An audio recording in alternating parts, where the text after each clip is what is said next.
Влади, да. Здравейте, приятели! Уважаеми приятели, скъпи любители на космоса! Добре дошли на четвъртото издание на АО Космос говори България!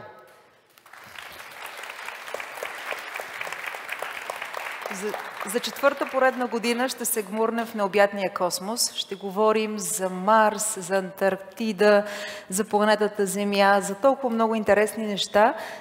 Нашата цел е да ви покажем, че науките са свързани, че вече не говорим отделно за астрофизика или само за биология или за химия.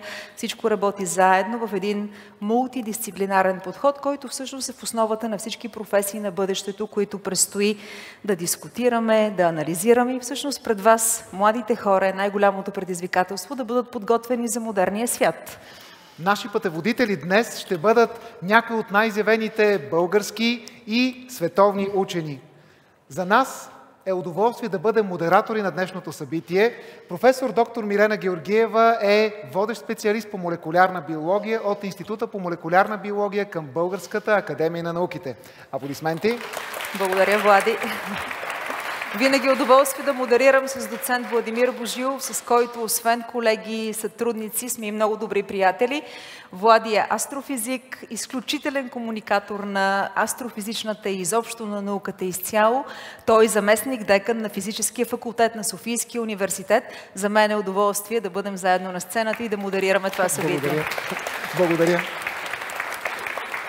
Удоволствие и за мен да бъдем всички заедно. Ще забележите, че на вашите столчета има информационна листовка за една от най-интересните програми по астрономия и популяризация на астрономията, която позволява на всеки, независимо от предишното образование, да научи най-новото за космоса на разбираем език. Нека да благодарим и на екипа, без който днешния фестивал нямаше да бъде възможен. АО Космос говори България се организира от Атлантическия Space and STEM Cluster, който се ръководи от Атлантическия клуб в България и включва представители на Българската академия на науките, на водещи университети, на Софийският университет, на множество частни, корпоративни и институционални партньори. Благодарим и на нашите патрони от Министерството на образованието и науката. Аплодисменти! Заповядайте, влиза толкова много млади надежди. Много се радваме. Добре дошли, скъпи гости.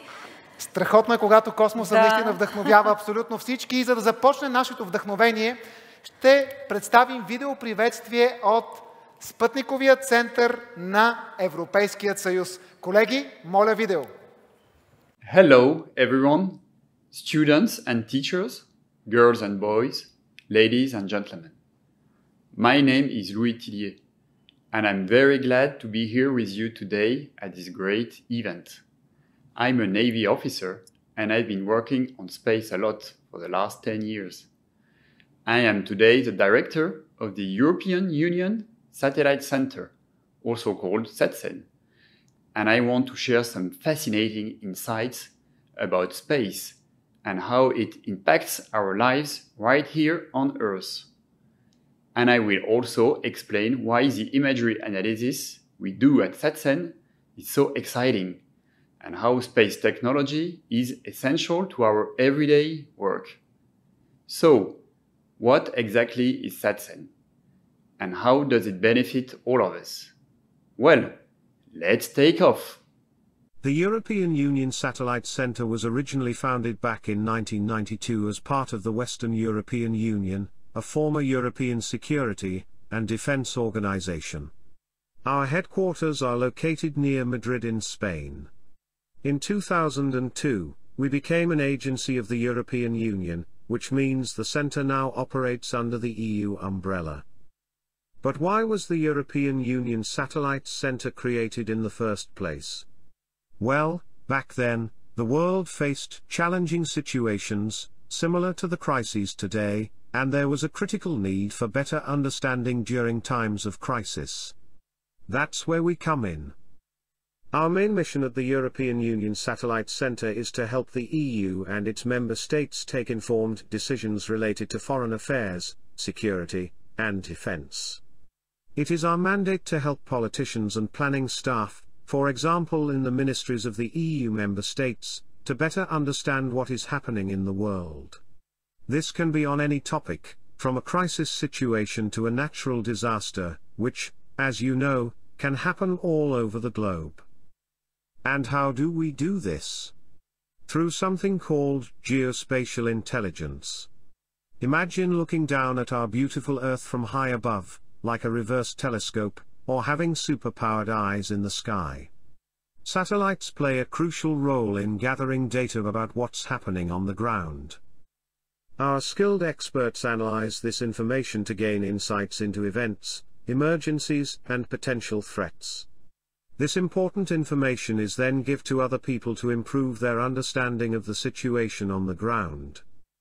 Satellites are like our cosmic detectives. They observe Earth in ways that were once unimaginable. From tracking weather patterns to monitoring natural disasters, they provide us with a wealth of information.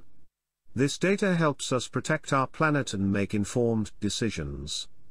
Luckily, there is a great variety of satellite sensors available that provide all kinds of different data for our analysis. We can, for example, use optical images, which are the most intuitive, since the image looks like how we see the world in reality. But what do you do if there are clouds in the sky, or if it is at night, where there is no light? Well, in these situations, you can use radar or thermal imagery, which is independent of the sunlight. You can still see the surface of the Earth very clearly with these different sensors, by day and night, and even through clouds. You might ask me now, what did humans do before there were satellites in orbit around the Earth? Well, let me give you a bit of history to my profession. When humans realized that such a look from the sky would really help to better understand a variety of situations, they also invented the necessary tools. In the beginning, it was a miniature camera fixed to pigeons, which would fly over the interested area while the camera would automatically take pictures.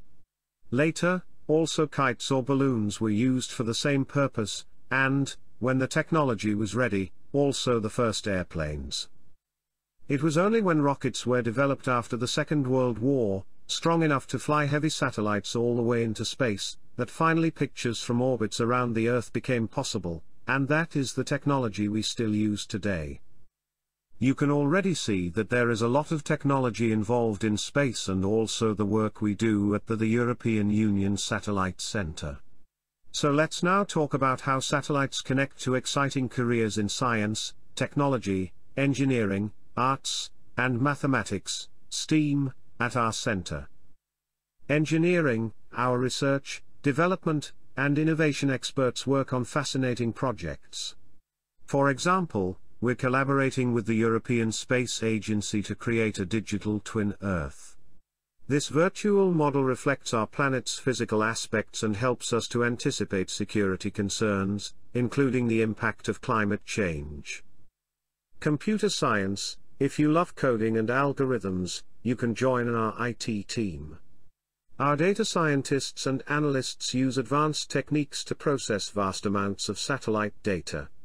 They create tools that help identify objects like boats or planes in specific areas. Art and design, are you artistic? We need talented designers and communicators. They create captivating visuals and graphics to present our data. Through these visuals, we educate and raise awareness about the importance of space and geospatial analysis. So, dear young explorers, whether you're passionate about science, technology, art, or math, remember this: you have the power to dream big and shape a better future through STEAM careers. Satellites are our allies, and together we can make our world safer and more secure. Thank you all for being part of this exciting journey with SatCen.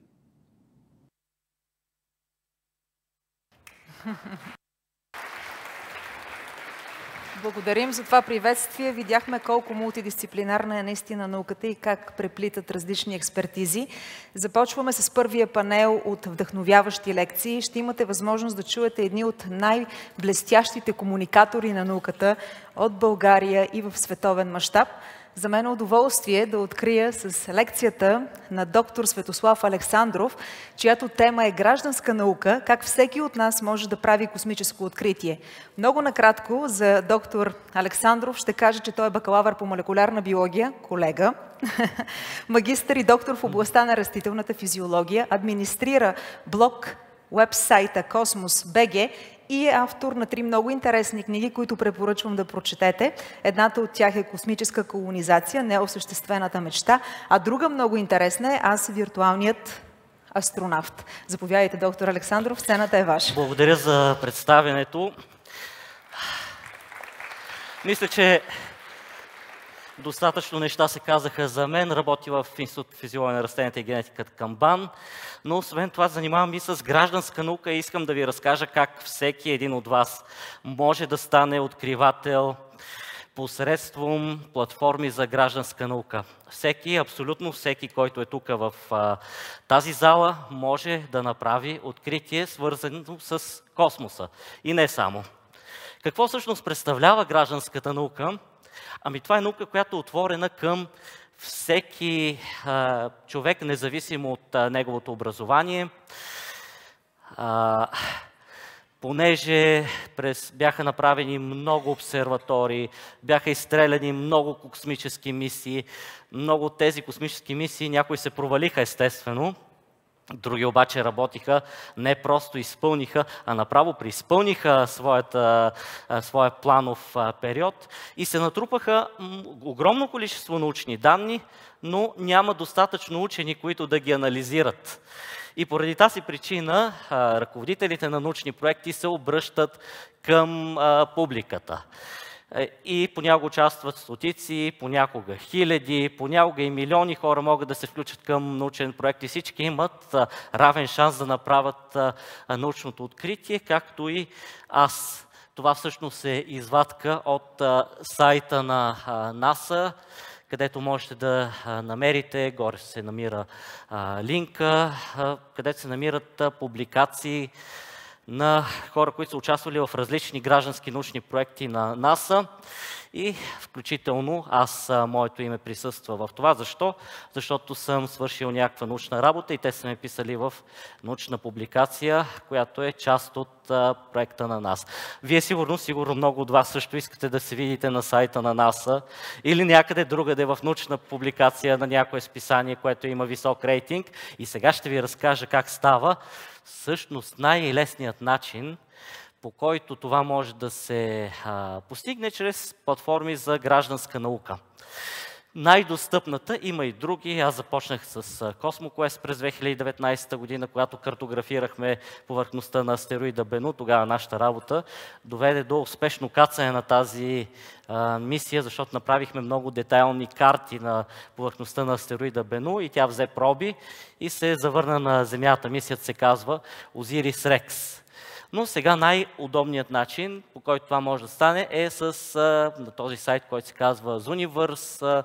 През 2009 година още като продължение на проекта Galaxy Zoo. Това беше първият по-сериозен граждански научен проект, при който всеки можеше да се включи и да класифицира различните галактики. Доколкото съм наясно, този проект периодично е активен и в ден днешен, но сайтът е огромен и има всякакви проекти, включително свързани с космос, някои от тях не са свързани с космос, с климатични промени, с литература, но до голяма степен славата на този сайт, на Zooniverse, се дължи именно на възможността всеки да участва като прави открития в сферата на проекти, включително такива, които са от НАСА, американската агенция НАСА.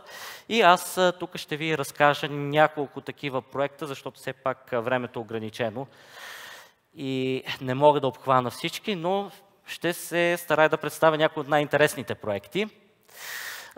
Не всички проекти са откривателски, някои от тях са интердисциплинарни, като например този Floating Forests. Това е проект на НАСА, който до голяма степен е свързано с работата, която аз работя, която е свързана с изучаването на водорасли и посредством спътникови изображения всеки от вас може да спомогне за изготвянето на карти, които показват къде се намират водораслите, големите, така наречените макроводорасли в океана, известните келпове, които правят красиви подводни гори, каквато снимка съм показал в дясно.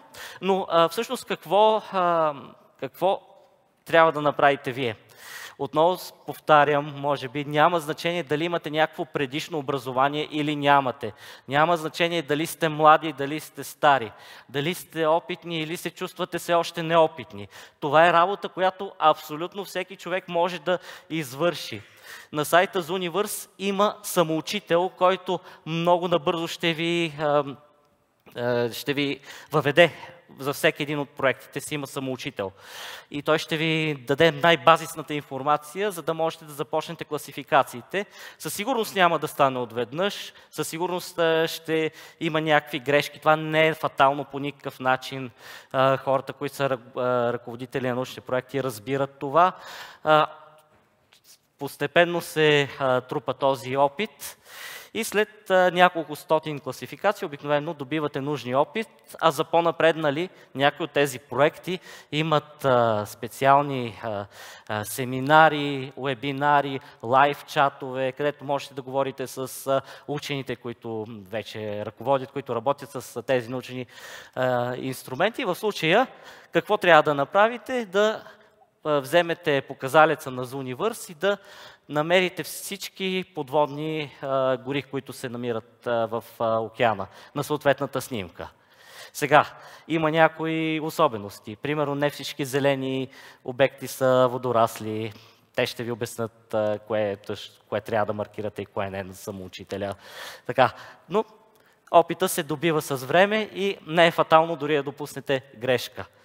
Следващият проект е всъщност един от любимите ми, един от които аз съм най-активен. Това е проект, който започна миналата година, Daily Minor Planet, и е, за разлика от предния, при който само картографираме, това е истински изследователски проект, който до 21 юни, както съм написал, има над 2626 открити астероида от главния астероиден пояс и още 72 близкоземни астероида, които не всички открития, разбира се, са чисто нови, някои от тях са преоткрития, но всички от тях са довели до публикации, в които широката общественост, хората, които са участвали по проекта, стотици хора са добавени в научните публикации и много от тях са направили открития на астероиди. Аз мисля, че съм съоткривател на, последно гледах, бяха 10 чисто нови астероида в Слънчевата система. Сега може би са повече, не съм гледал статистиката. Но това няма значение, просто защото тези астероиди са хиляди в астероидния пояс и все още много от тях чакат да бъдат открити и това може и да сте вие. Задачката, която виждате дава ви се слайдове от различни снимки, видеа и в зеленото кръгче може да има астероид. Ако има астероид, го отбелязвате, ако няма астероид, не го отбелязвате. Ако има астероид, коментирате във форумите, учените се свързват с вас, потвърждават примерно дали астероид е истинско откритие. Пак казвам, тук няма да се получат нещата, ще добиете опит дали всяко нещо, което е в зеления кръг е астероид, или може да е стък пиксел, закован пиксел, или някакъв артефакт на камерата. Всичко това се добива с опит, не е фатално. Въпросът е да имате желание и да пробвате и в един момент ще откриете нов обект в Слънчевата система. Това също е един много интересен проект, който вече не е на НАСА, е на обсерваторията Готун, която се занимава с изучаването на гравитационни вълни. Една много популярна тема, която през последните години влезе в медиите, но освен гравитационни вълни, ние имаме и сканиране на цялото небе за така наречените астрономически транзиенти, или това е от така наречената област Time Domain Astronomy. Тоест това са явления, които се променят на небето с течение на времето. Най-често това са свръхнови, килонови, активни галактически ядра. Влади Божилов мисля, че може да каже много неща за тях. Не е моята тема, но въпросът е не да ги изучаваме подробно, а просто да ги открием къде се намират. Отново работата е сравнително проста, можете да влезете набързо в нея. В горната част съм показал как също става. В центъра е така нареченото референтно изображение. Тук служи като контрола. Вляво е научното изображение. Референтното изображение обикновено е снимано преди няколко месеца и то служи просто като контрола.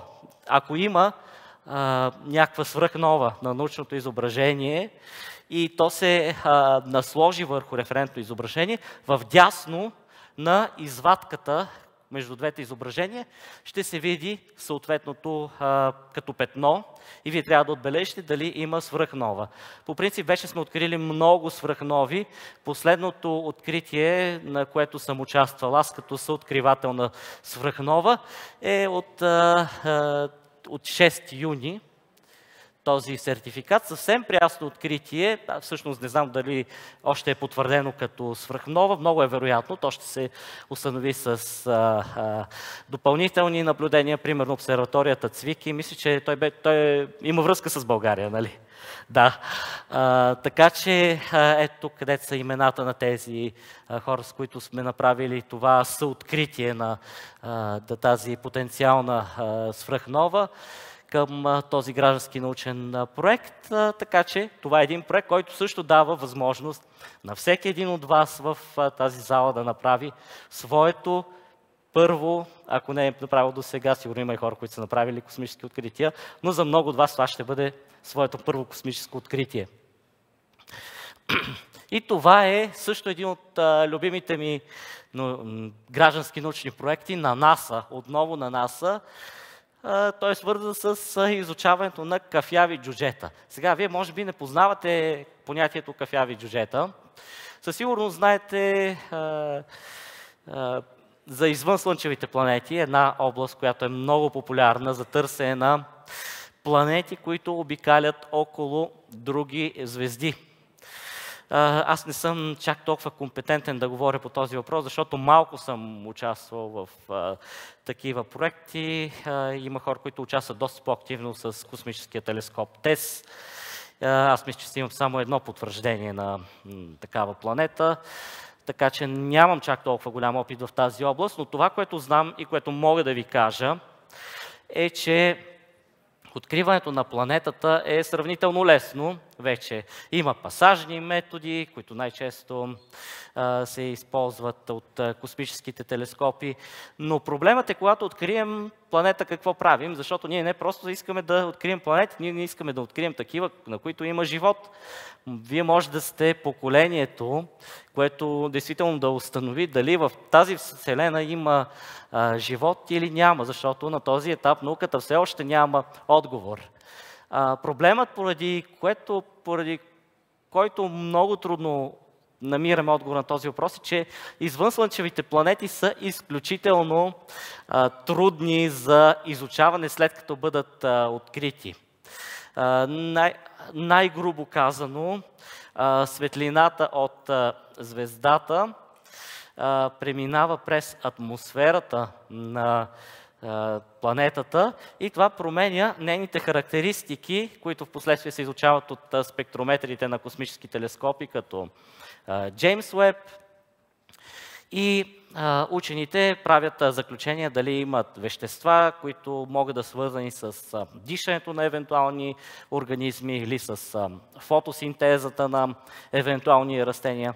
Проблемът е, че към тълкуването на тези данни е изключително сложно и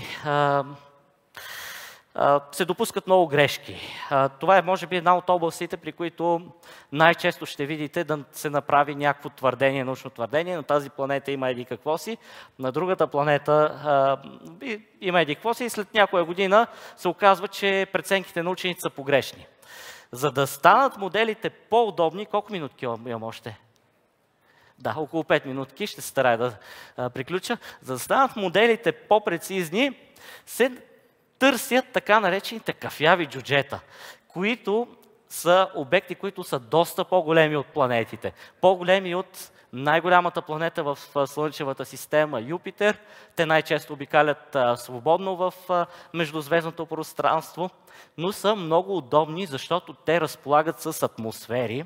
И понеже са по-големи и можем да изучим атмосферите им, можем да направим сравнение между тези атмосфери и атмосферите на извънслънчевите планети. И така измерванията да стане по-точни. Така че, колкото повече откриваме кафяви джуджета, толкова повече се приближаваме и към отговора на въпроса дали сме сами в Вселената.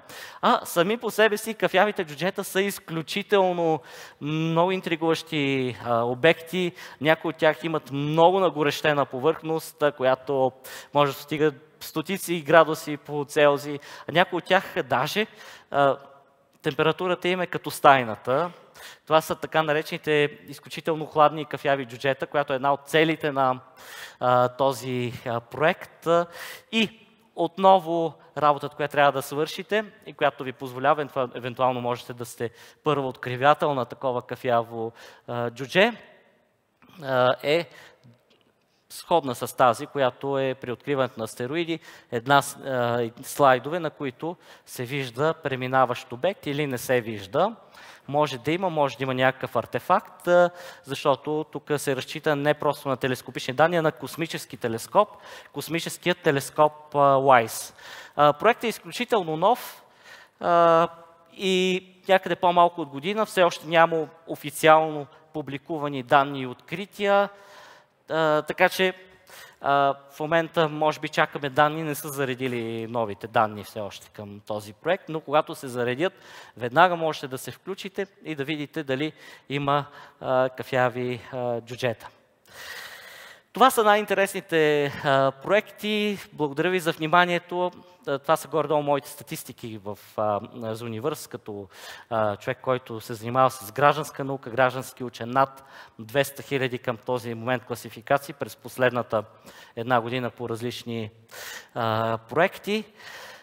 И това не са единствените. Дали ще търсите астероиди, дали ще търсите извънслънчеви планети, дали ще търсите кафяви джуджета, дали ще картографирате повърхността на някоя планета, дали ще търсите галактики, морфологията на галактики, това зависи от вашите интереси, но въпросът, който като заключение е, че това е нещо, което е отворено за всеки. Всеки може да се регистрира на този сайт, напълно безплатно, напълно свободно и до 5 минути на телефона си или на лаптопа си да започне да се занимава с истинска научна дейност и да прави открития. Така че ви благодаря.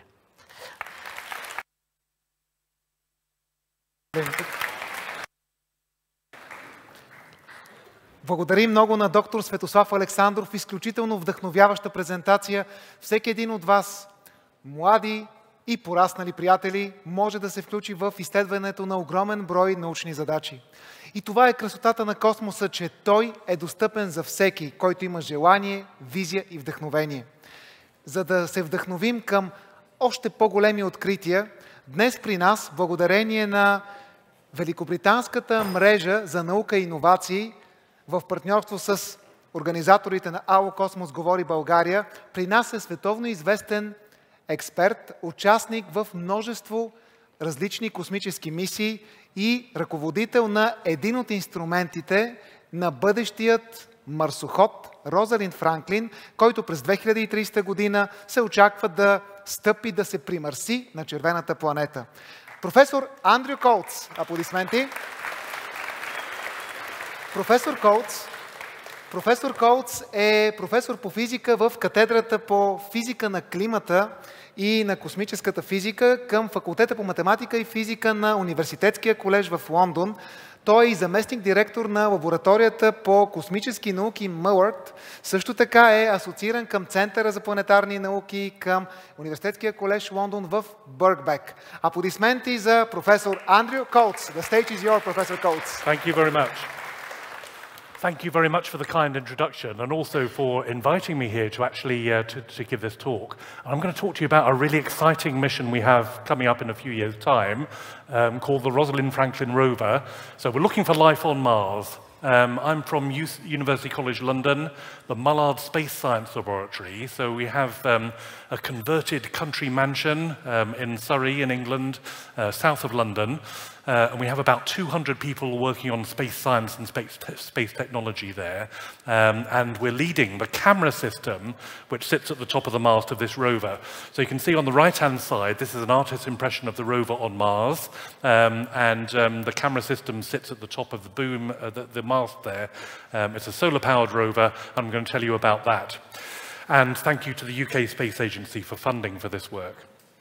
So just to start off, why are we interested in looking for life on Mars? Well, Mars is one of the places where there could be life beyond our own Earth. So at the moment, we only know of life on Earth. We don't know of life anywhere else in the universe. But on this slide are a few of the places where there could perhaps either be or have been life before. And so on the top left, you see Mars. Mars now is not really habitable, but we think towards the beginning of the solar system, Mars might have been habitable. So the solar system was born about 4.6 billion years ago, so a long time ago. But about 3.8 billion years ago, Mars sort of changed its climate. And I'll tell you a little bit about that at the moment. So Mars now is very dry, and its surface is really not habitable. The reason that happened is that about 3.8 billion years ago, Mars lost its magnetic field. So Earth has a magnetic field which helps to protect our atmosphere. But on Mars, it lost its magnetic field, and so that atmosphere has been being removed from Mars ever since. And now, Mars's atmosphere is about 1/100th of the Earth's atmospheric pressure, so 1% of the Earth's atmospheric pressure. And it's a carbon dioxide atmosphere. So Mars, really not habitable. It's got that thin atmosphere. That means that ultraviolet can get to the surface. It means it's very cold on the surface of Mars. So at night, down to minus 120 degrees centigrade, so really cold. And anything we put on the surface of Mars has to survive that temperature. Also, radiation from space can get to the surface of Mars, so it's not a habitable environment now. But we think 3.8 billion years ago it might have been, and that's what I'll tell you about. But there's some other locations in the solar system here which also are potential candidates for life elsewhere. At the bottom left, you can see Europa. This is one of the moons of Jupiter, which has it has a liquid water underneath its icy crust. That liquid water is in contact with rock at the base of its ocean, so we think that there's a chance that Europa might actually be habitable by simple life forms, perhaps even now. So Europa, in one of the moons of Jupiter, that's one of the places where we could potentially have life even now. On the top right, we see Enceladus. This is one of the moons of Saturn. We had a mission called Cassini-Huygens, which went to Saturn, arrived in 2004, and was there until 2017, making some amazing measurements. And one of the surprises that we had with the Cassini-Huygens mission was actually that Enceladus also has a liquid water ocean. Enceladus orbits Saturn fairly closely at about 4 Saturn radii. And you can see at the bottom of that picture of Enceladus on the top right there are some blue stripes. These are called tiger stripes. And we found that the plumes of water coming out of those tiger stripes. And that is part of the evidence for a subsurface ocean at Enceladus as well. So Enceladus suddenly became another place in the solar system where there could potentially be life apart from Earth. So another possibility is Titan. That's one of the moons of Saturn as well, but orbiting much further away from Saturn. We knew before we got there that Titan has a very interesting atmosphere. It's the only moon in the solar system that has an atmosphere. It's a nitrogen and methane atmosphere, so you can get hydrocarbons and nitriles in that atmosphere. Very interesting. We had thought that that might be a possibility for life, but actually the surface is extremely cold. It's so cold that there's rain on Titan, but it rains methane on Titan because it's that lower temperature. So just like on Earth we have rain and rivers and seas and so on Titan, that is methane, and it's that very low temperature. That's near what's called the triple point of methane, where methane can exist as a solid, liquid, and gas. So Titan, a really alien world, but not suitable for life at the moment. But there may be a time later in the solar system's history when the sun runs out of fuel, it will become a red giant and warm up the outer solar system. So Titan might happen, potentially life at that time. So on the bottom right, we have Venus. A couple of years ago, phosphine was found in the, phosphorus and phosphine was found in the atmosphere of Venus, and that might be signs of potential life in the clouds of Venus. But most scientists think that is unlikely, because what you see on the image of Venus is clouds of sulfuric acid. So really that would be probably uninhabitable, although some scientists think that that is possible. Also extrasolar planets. So if we find life within our own solar system, we're of course looking at extrasolar planets with telescopes and space missions in the future to look at extrasolar planets. And James Webb, of course, is doing some work with that at the moment. But extrasolar planets, if we find life in our own solar system, then who knows how much life there might be elsewhere. So it's really interesting to do that. So on this slide, really, there are three of the objects which there's the good possibility for life, and so Mars is one of those at the top left, Europa, the moon of Jupiter, and then Enceladus. And so these are really the prime targets for life other than Earth in our own solar system. So Mars, we think Mars is very different now compared to what it was. So 3.8 billion years ago, we think Mars looks a bit like Earth, with oceans, lakes on the surface, clouds in the atmosphere, water in the polar caps, protected still by the magnetic field. And that is about the same time that life was starting on Earth. So we think there's a possibility that life might have started on Mars at that time. And that's why we have the missions to Mars to look for that. Mars now, on the other hand, very uninhabitable, as I say, cold, the surface bathed by ultraviolet. It's just like being under the ozone hole on Earth all the time on Mars. So that's really harmful for life. Also radiation from the sun and the galaxy, being able to get to the surface of Mars. So Mars really not a good place on the surface. But what we're going to do with our mission is to drill underneath the surface to look for signs of past life on Mars. So what do we need for life? These are the requirements for life as we know it. So this is like a recipe for how do you start life anywhere in the solar system or elsewhere. So there's a few things you need. You need liquid water. Obviously, this is very important on Earth. Earth's surface is near the triple point of water, and so that gives us, we use water all the time for all sorts of things. So water is very important, a universal solvent. We need the right chemistry, so it's things like carbon, hydrogen, nitrogen, oxygen, phosphorus, and sulfur, as it says on the slide. We need a source of heat, and we need enough time for life to develop. So that's the recipe for life and what you need. So we think that on early Mars, all of those were present. What we're not sure is if there was enough time for life to develop there or not. But that image on the right showing you early Mars, that's what Mars was like, and that's why we think that there's the possibility for life which is worth following up. So just about some of the exciting missions to Mars on this slide. So you can launch missions to Mars every 2 years because of the way that the planets line up. So Mars's year is about twice our own year. So you can launch every 2 years. So in 2020, the UAE launched a mission to Mars. That's the HOPE orbiter, which is doing some interesting work with atmospheres and also looking at the aurora on Mars, which is very interesting. It doesn't have a global magnetic field, but it has crustal fields, and that's the evidence that why we know that Mars used to have a global magnetic field, which helped to protect its atmosphere. China had the Tianwen-1 orbiter, and the Zhurong rover, which successfully landed on Mars, launched in 2020. And it's great to see that this morning China has been able to get the samples back from the far side of the moon, and I think you'll hear more about that later. But I was watching that live as it happened, so getting back to Earth very successfully. But the Zhurong rover landed on Mars and made some interesting measurements. NASA had the Perseverance rover, which landed successfully on the surface in 2021, and also the Ingenuity helicopter. What that is doing is collecting samples on Mars to eventually, hopefully, bring those back to Earth.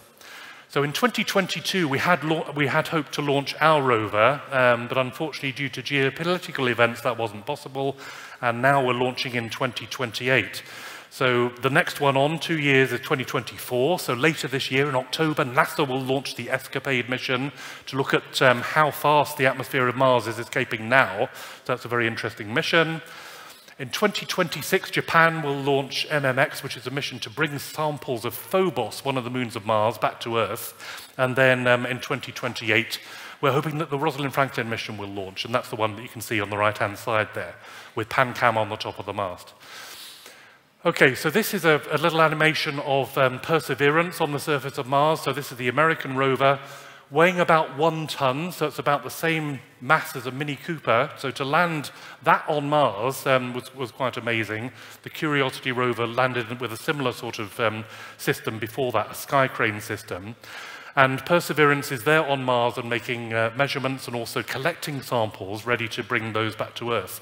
And on the left-hand side of the picture there, you can see the Ingenuity helicopter.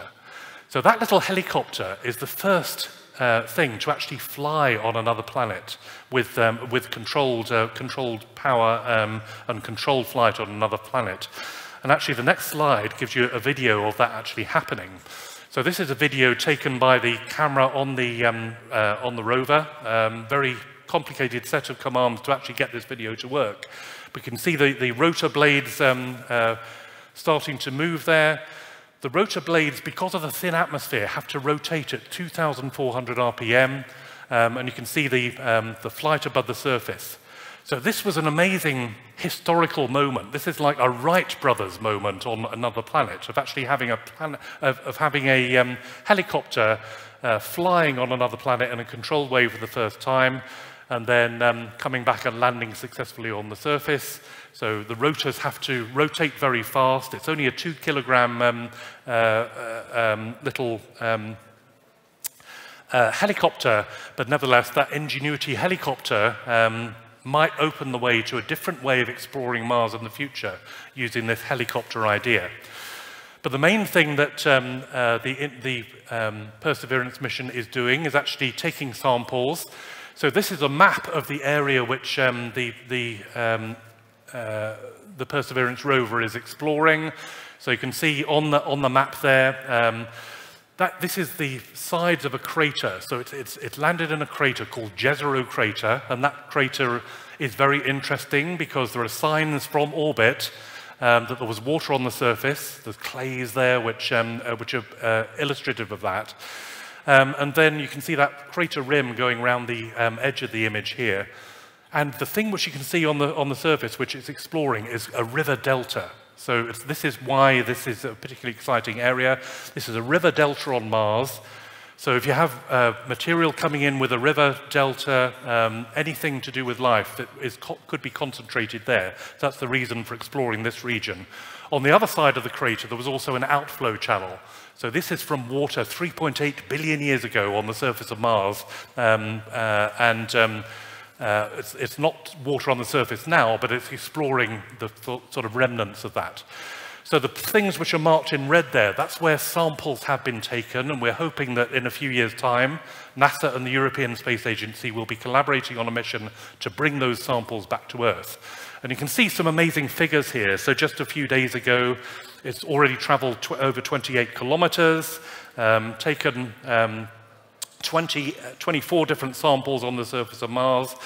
The helicopter, which we saw that first flight, actually flew 72 times. So we have, that's really good engineering proof that you can do this flight on the surface. In January this year, unfortunately, one of the rotors became unusable, so that's all it will do. But it had only been designed to do maybe 1 or 2 flights on the surface of Mars. So it's amazing that the technology worked to be able to do that. So on the next slide, you can actually see on the top left, that's one of the images taken during the landing. So it landed with this sky crane system. So the rover itself was dangling below the sky crane, and you can see that actually happening there. On the bottom left-hand side, that's the first sample which was taken on Mars, and we hope that those samples will be brought back. So the mission to bring the samples back is illustrated on the right-hand side, and this needs 2 launches from Earth to be able to do that. And again, this is NASA and the European Space Agency working together. So there's an Earth return orbiter, which you can see to the top of the image there. There's the Perseverance rover, possibly aided by a helicopter to bring those samples to the sample retrieval lander, which you can see on the right-hand side of the image. And you can see there's a rocket firing off from that. That is what would bring samples from the surface of Mars. And again, a really historic thing, the first time that a rocket would have been launched from another planet to bring samples back. So very, you know, a planet with an atmosphere. So very exciting. Okay, so our rover, this is what I'm mainly going to talk about. So this is the Rosalind Franklin rover going in 2028. So what it does is drill up to 2 meters underneath the surface of Mars. The black thing on the front of the rover is actually the drill system, and there's 4 different sections, and you can drill up to 2 meters underneath the surface, bring samples from underneath the surface into the rover. You can see the analytical draw coming out there, and that is what will, inside the rover, the samples will be analyzed to see what they're made of and see if there's signs of life there. So launching in 2028, landing in 2030. It goes a bit of a scenic route around the solar system. It goes around twice, actually, before it lands. It usually takes about 9 months to get to Mars, but it goes around twice before it lands. The reason for that being that we want to avoid the dust storm season on Mars, so it just spends a little bit more time in transit. But we will drill for the first time up to 2 meters underneath the surface of Mars and look for signs of life, and we have both context and analytical instruments to do that. So why do we call it Rosalind Franklin? It's named after this amazing UK physicist, Rosalind Franklin, brilliant X-ray crystallographer. She took this picture at the bottom left-hand side, photo 51, of a fiber of DNA. And you can see the patterns in that. So that allowed people to actually work out that this was a double helix of DNA. So this is the basis of life. This was critical to Watson and Crick's discovery. She unfortunately didn't survive long enough to get the Nobel Prize. They did for that, but and she did lots of other important work. So it's very appropriate that we name the rover after Rosalind Franklin. And so what are we going to do? So we want to get below where these harmful things on Mars can happen, and that's where we want to get the samples from. So if we have an outcrop there, we want to drill below about 1 millimeter. That's where ultraviolet radiation can penetrate to. And then get below about 1 meter, where oxidants, like perchlorates and things, which would be a problem for the results, can be on the surface of Mars. But we want to get actually below about 1.5 meters. So ionizing radiation, especially from the sun, but also galactic radiation, can get to the surface of Mars because of that thin atmosphere. So it's got a thin atmosphere, and we need to get below that. So I had a student a few years ago, a PhD student working on that, and he actually found out that 1.5 meters was how deep you need to drill to be able to potentially find remnants of life on Mars. And we're looking for chemical evidence of this. So that's what we're going to do, to actually drill 2 meters underneath the surface of Mars. So where are we going to land? We're going to land in an area called Oxyoplanum. So on the left-hand side is a map of Mars. It's a height map. So the blue parts are low regions of Mars where there might have been water. And then the green regions getting higher in altitude, and then through yellow and red, this gets to higher and higher altitudes. So you can see we're basically going to be landing at what might have been a beach 3.8 billion years ago, at the side of basically an ocean in the northern hemisphere. This is a little bit of a different position than the Jezero crater. The Jezero crater is a little bit to the left in that image, but again, there are signs from orbit that water played a key role in carving this area. So we're going to be landing in the area on the right-hand side here, this again is an outflow channel from water which did flow on Mars 3.8 billion years ago. And so again, this gives us a good possibility of finding remnants of life if it was there. So the instruments on the rover, so I'm the lead investigator, the principal investigator for PanCam. This is the panoramic camera system. So this is why I'm able to be here talking to you today. So on the top left, you can see that. So the UK leads that. We have a big team, international team, working just on the camera system. But we also are going to provide ENVIS, which is that's Welsh for rainbow. And what that does actually is to split up infrared light into different wavelengths. So with PanCam, we have 2 wide-angle cameras, each of which has a filter wheel, and then we also have a high-resolution camera. So it's a very powerful camera system. But this is enhanced by ENVIS, which looks at one of the particular directions to do with the high-resolution camera, and then does infrared spectra. So with that, we can get better idea of what minerals are on the surface and effectively deciding where to drill on the surface of Mars. And this is backed up also by a couple of other instruments. So WISDOM, which you can see on the left there, that's a French-led subsurface sounding radar. So that will be looking for outcrops underneath the surface, also water underneath the surface in the form of ice, and drilling underneath that. And there's also CLUPI, which is a close-up imager. So this is like a geologist's field lens. So you take, a lens, go very close to a rock and sort of see what the structure of that is. There's also a little camera in the drill tip itself. So in the middle there, that's MARMES. That's an Italian-led instrument. With that, you can get the local geology, where you're drilling and getting the sample from underneath the surface. And then the samples are actually going to be analyzed by these 3 instruments here. So Micromiga, French-led, so that's a visible and infrared spectrometer. The Raman spectrometer, so that's Spanish-led, but again, there's UK involvement in that instrument. And then MOMA, which that's a German-led, but there's NASA involvement in that instrument, and also French involvement too. So this is the instrument, the one on the bottom right, which will be looking at things like organics on the surface of Mars and looking for that chemical evidence for life.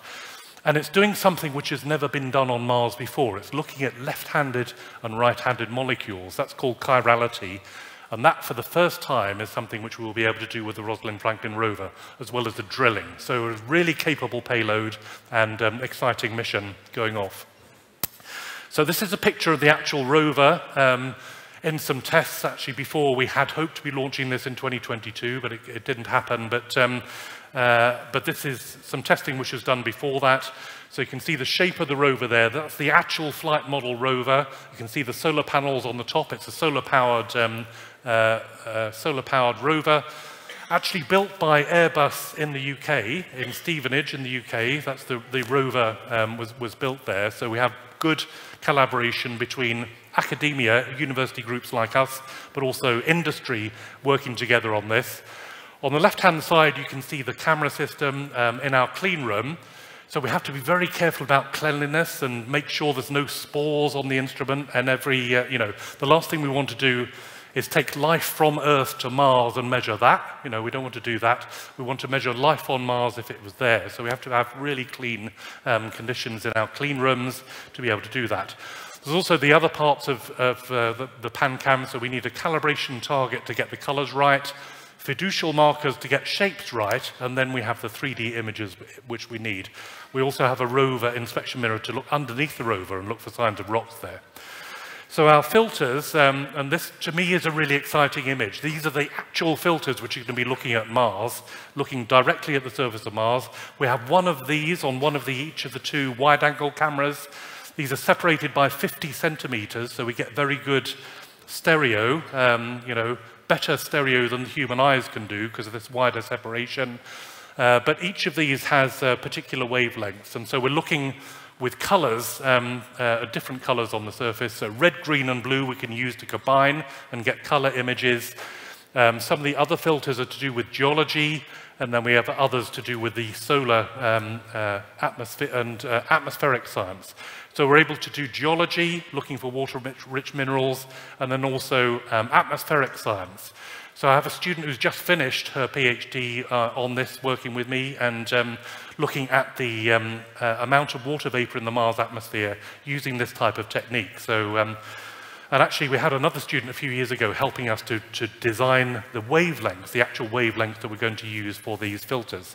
And so it's basically splitting light up into different colors and putting that together to get scientific information. That's the basis of what we're doing here.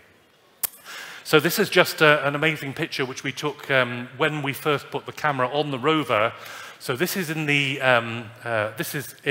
clean room at Airbus in Stevenage, which is where the rover was built.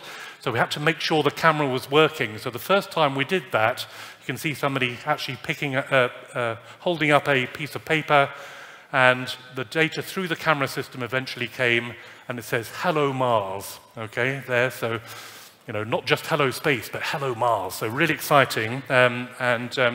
This was our first light picture on the rover, so we were very excited to have that coming through the rover systems all very well. So there's still testing going on the rover. On the right-hand side, that's the rover in the Mars Terrain Simulator, which is basically a sand pit where we can do some drilling and test the rover, making sure that it will be able to do this 2-meter drilling that we want to do. And we simulate the Earth's gravity by basically having it like a puppet on these strings, which you can see on the right-hand side. That's Mars's gravity is about 1/3 that of Earth, and so we sort of hold it up a bit to be able to simulate that gravity. And on the left-hand side of that picture, you can see a nice picture of PanCam on the top of that mast, and the thing underneath that was going to be replaced by ENVIS in a couple of years' time on the rover. So very exciting that is happening. So this is going to be a video which will show you the landing on Mars and how we intend to do that. Whoops. I was hoping that video would play. Oh.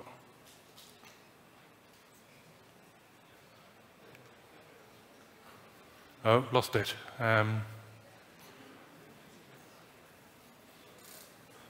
It's quite a nice video if we can get it. Here we go. Ah, yes, okay. Right, so if we play the video, and this shows you the landing on Mars.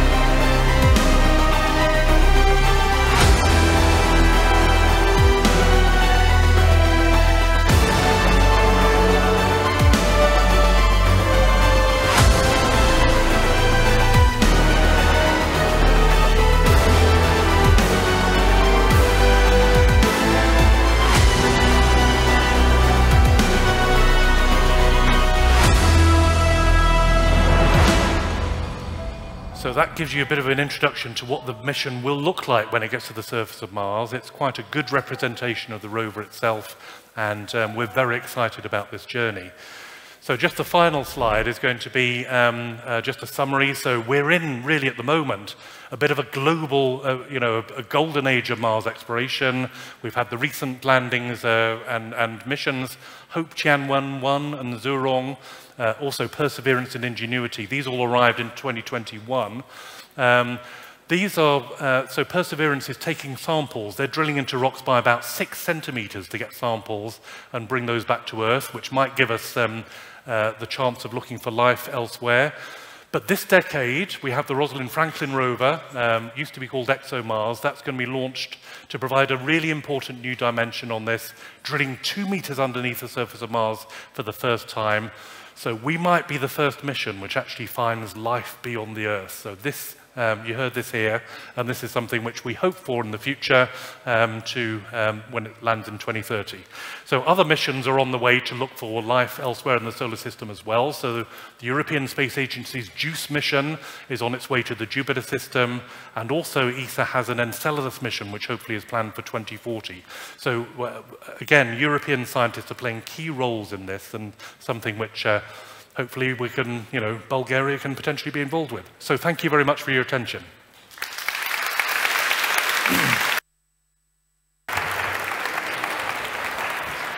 Thank you, Professor Coates. It was truly insightful, and I'm sure that a lot of young people will approach you after that for many questions. Thank you. 1, 0. All engine running. Осъзнавате ли, че всъщност много от вас ще бъдат тези хора, които ще анализират пробите, които ще се върнат от Марс? Много хора ще трябва да познават възможностите на съвременната наука, за да анализирате тези проби, така че бъдещето е във вашите ръце.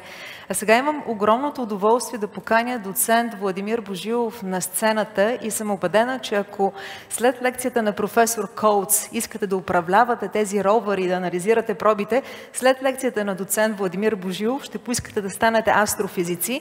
Блестящ комуникатор на науката, аз вече го представих, за мен е удоволствие да те поканя на сцената, Влади. Заповядай.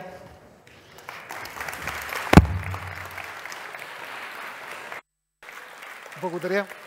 Благодаря много. Нека само да заредим презентацията, колеги, ако може.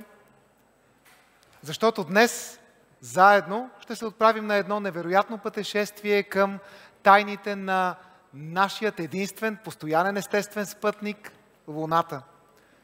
Скъпи приятели, днес живеем в изключително вдъхновяващ момент. Само след 2 години, есента на 2026 година, всички ние ще наблюдаваме как хора ще стъпят на Луната. Първото стъпване на човешки крак на Луната обаче се случва преди 55 години, през месец юли 1969 година. Нека днес се върнем назад във времето, за да видим как най-мощната ракета, направена някога от човечеството до тогава, ракетата Сатурн 5, излита. И в рамките на по-малко от минута ще проследим стъпването на човешки крак на Луната. 3, 2, 1, излитаме!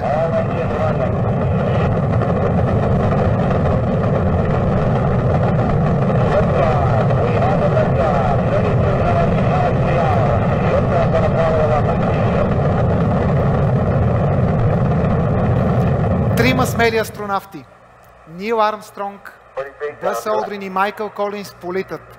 На 21 юли българско време Армстронг стъпва на Луната.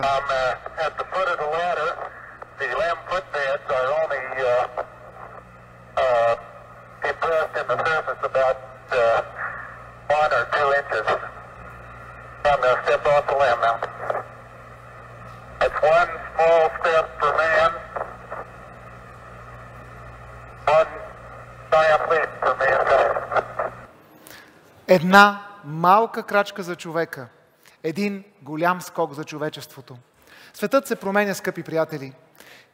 Кое позволява на хората да създадат мисия, която да доведе до успешно стъпване на Луната?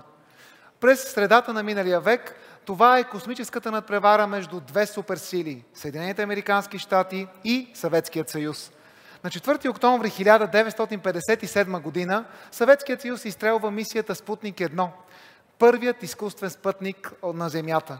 Това е изключително важно и създава мощен импулс за отговор от страна на Съединените американски щати. В резултат президента Дуайт Айзенхауер създава Американската космическа агенция НАСА.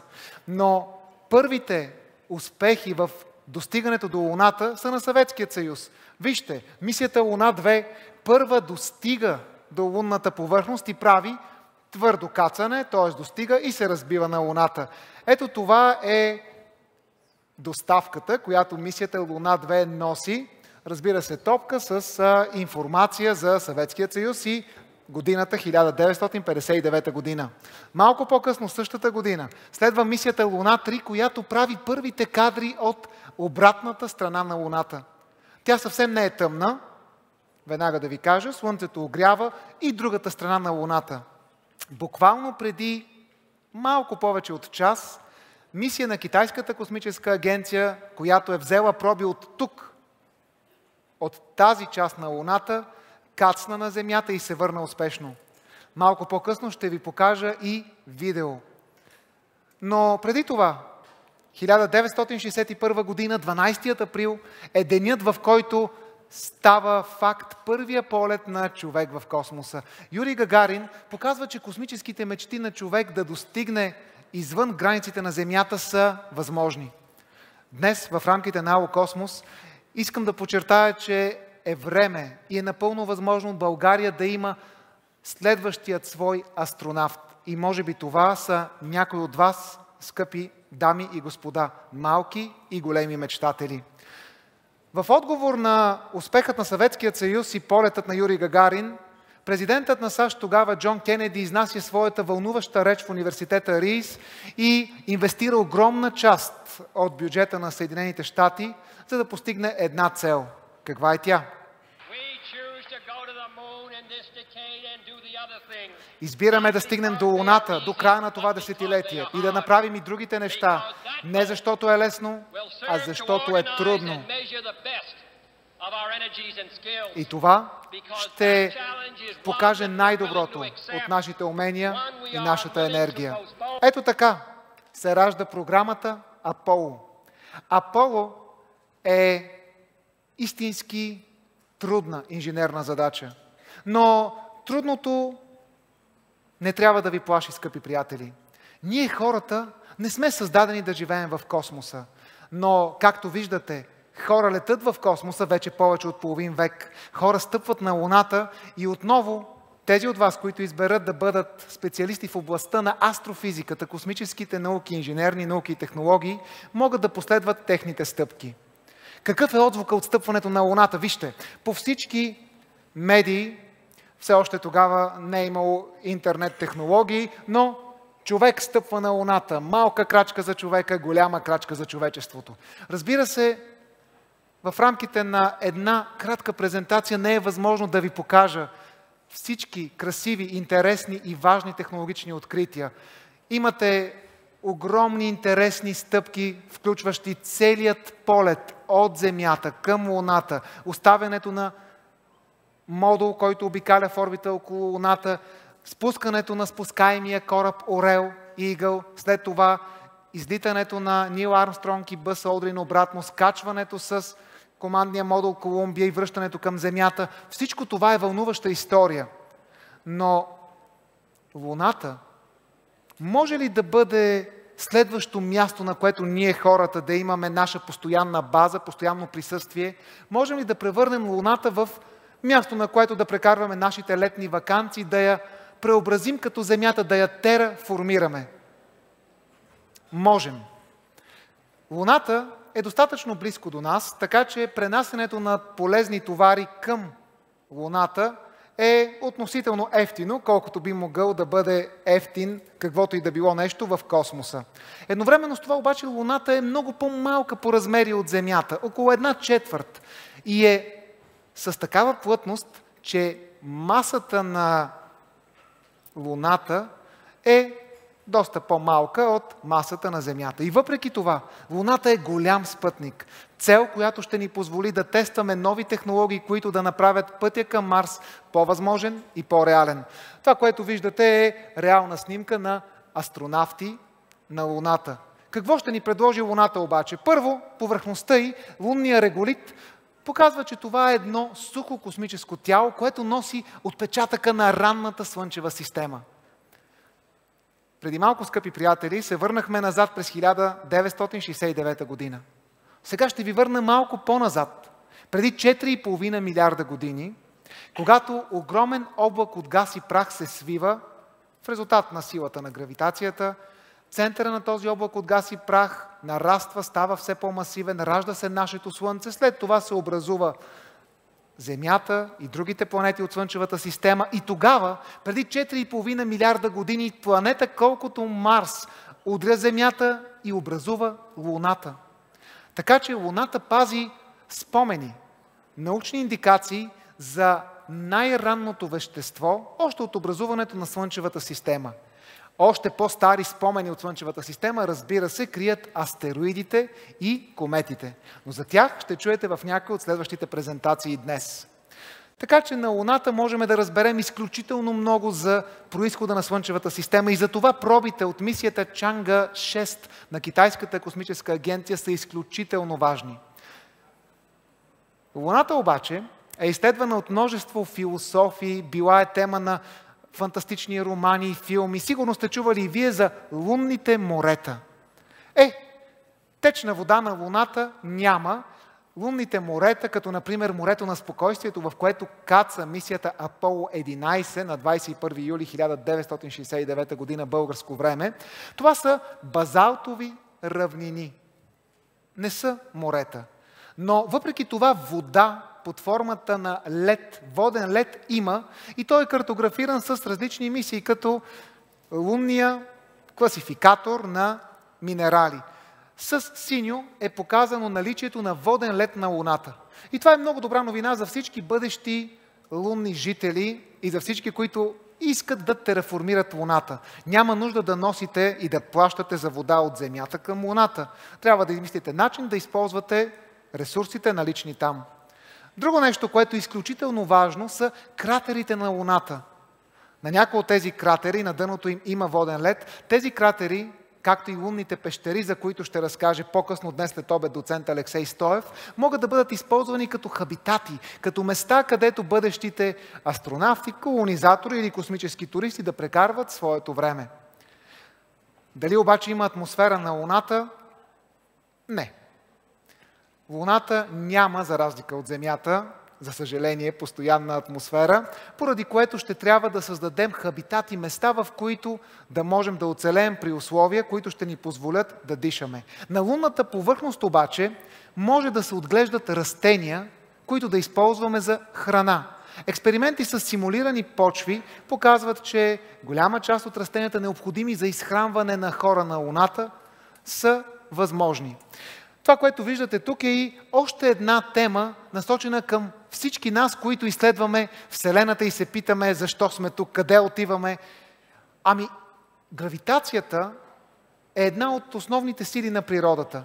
И на Луната може да откриете, че, както предсказва още Нютон преди повече от 4 века, ако пуснете две тела, перце и ябълка, те ще паднат едновременно, тъй като гравитацията на центъра, в случая на Луната, ги привлича с едно и също ускорение. На Земята перцето и ябълката не падат едновременно, само защото въздуха повдига леко перцето. Но ако пуснете камък, който тежи 1 кг и камък, който тежи 100 кг едновременно, те ще паднат за едно и също време. Така че на Луната може да правите експерименти, които ще ви позволят да научите повече и за това, което се случва на Земята. Експерименти, свързани с биологията, с поведенията на растения, а и на сложни животни в космоса. Така че пътя към Луната е пътя към това да бъдем космически вид. И някои от вас, сигурен съм, са чували, че стъпването на Луната е конспирация. Снимано било в студио. По-късно днес след обед, моят колега и приятел Тихомир Димитров от Космическа академия за деца ще ви разкаже и ще ви разкрие всичко за конспирациите за Луната. Всъщност първа версия на тази презентация преди известно време представихме с Никола Каравасилев, треньор на Олимпийския отбор по астрономия и астрофизика, и Тихомир Димитров. Но днес ще ви покажа само една разкрита конспирация, за останалото ще чуете след обяд. Защо се вее флагът на Луната? Нали няма атмосфера? Причините са две. Една от тях, показана сравнително сложно на картинката във ваше ляво, е просто потока заредени частици, които Слънцето изпраща, така наречения звезден вятър. В момента, в който имате обект, флаг, при взаимодействието на частиците звезден вятър, това са заредени протони в по-голямата си част, флагът се движи. Втората причина е, че когато забивате флаг в място, където няма атмосфера, и това беше показано от популярното шоу "Разбивачи на митове" във вакуумна стая, когато забивате флага, вие придавате енергия. Понеже няма атмосфера, тази енергия няма къде да дисипира, да се разсее. Затова тя кара флагът да се вее. Така че стъпването на Луната е факт и вие го видяхте в началото на днешната презентация. Ако искаме обаче да живеем на Луната, ще използваме водата, която е там, ще създадем хабитати, в които ще можем да дишаме, но температурата би могла да бъде проблем. На Луната има изключително големи температурни разлики от минус 150 градуса през нощта до 150 градуса през денят. Това още повече подчертава, че може би пещерите биха били един подходящ дом за бъдещите колонизатори. И един интересен факт, може би възможност за космически бизнес. Ако искате кантара, на който стъпвате сутринта, да показва по-малко килограми, Луната е вашето място. Разбира се, броят частици във вас не се променя, когато отидете на Луната, на Марс или в орбита около Юпитер, но силата на тежестта, която измерва кантара, разбира се, се променя в зависимост от тялото, на което сте. Понеже масата на Земята е много по-голяма от масата на Луната, силата на тежестта на Земята е по-голяма от тази на Луната и ако тук тежите 100 кг, на Луната ще тежите 16 кг. Изключително обаче важно е, ако решите да спортувате на Луната, да се подготвите добре, тъй като там триенето почти няма да ви позволи да тичате, ще падате постоянно. Ако тук можем да тичаме, там ще бъде много трудно поради почти никаквото триене. Това означава, че ако Европейското първенство по футбол се провежда не на Земята, а на Луната, ще имаме поне един проблем.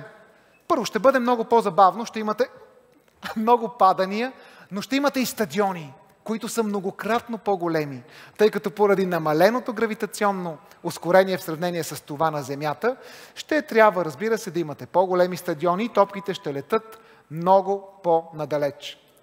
Друго нещо, което ще видите, ако отидете на Луната, е, разбира се, изгревът на Земята. Скъпи приятели, мисиите Аполо предоставят уникална възможност да видим Земята като една свързана планета, без граници, без разделения.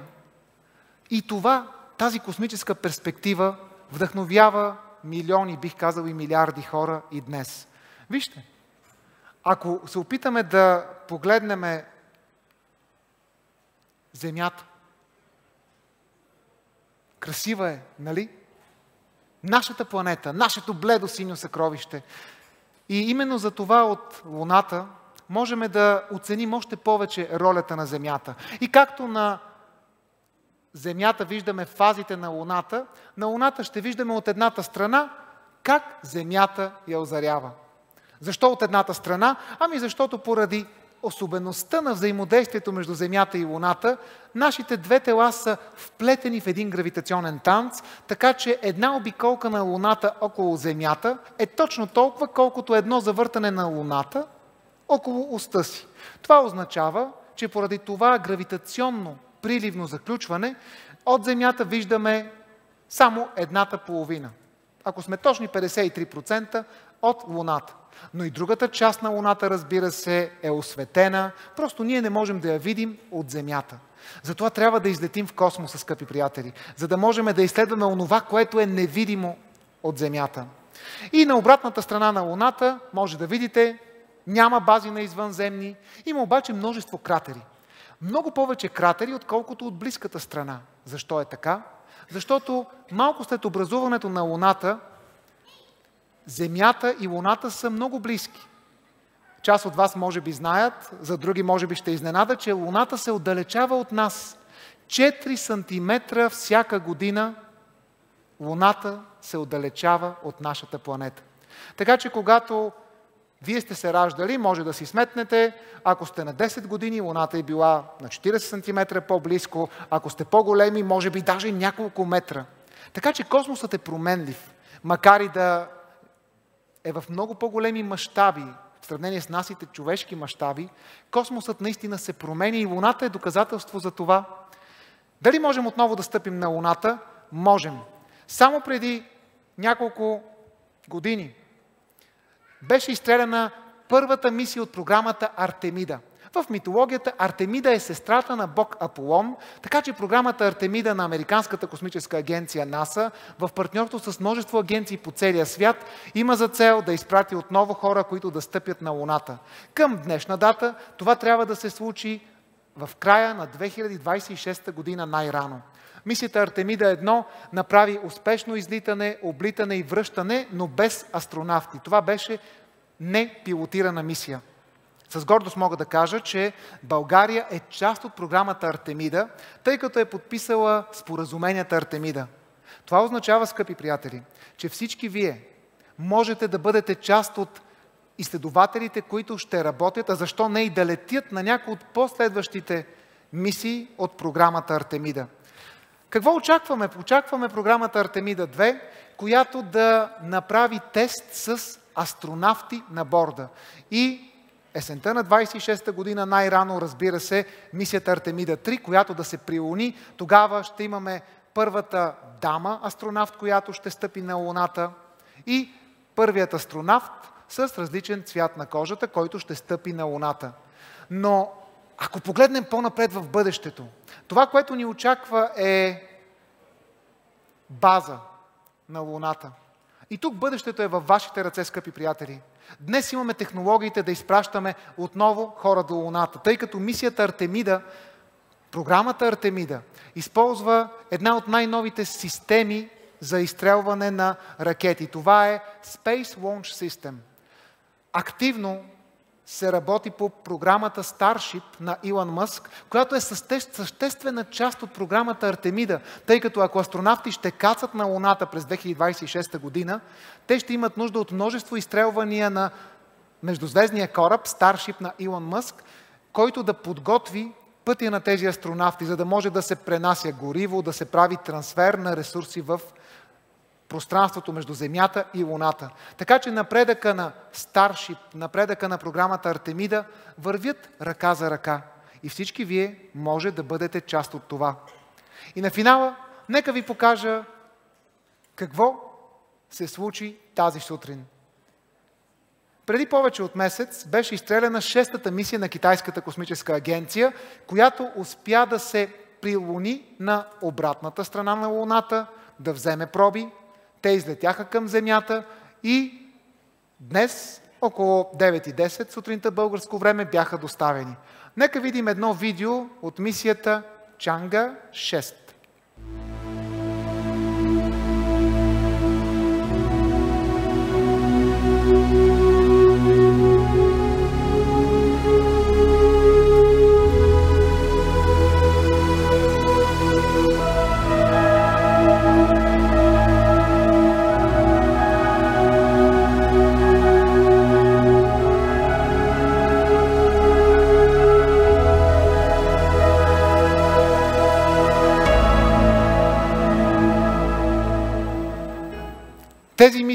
Тези проби вече са тук на Земята. И за първи път Китайската космическа агенция ще изпрати проби за изследване в Американската космическа агенция, НАСА, в Европейската космическа агенция. Тук има и други прибори, разработени от други космически агенции. Така че бъдещето, приятели, е космическо. И бъдещето е ваше. Благодаря за вниманието. Благодаря.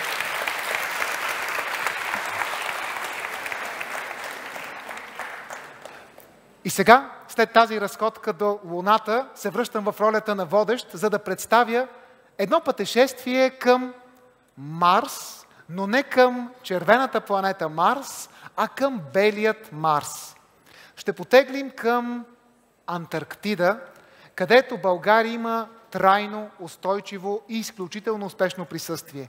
При нас са двама полярни изследователи от Българския антарктически институт, които ще ни разкажат повече за Антарктида. Моля аплодисменти за главен асистент доктор Росица Янева и Драгомир Матеев.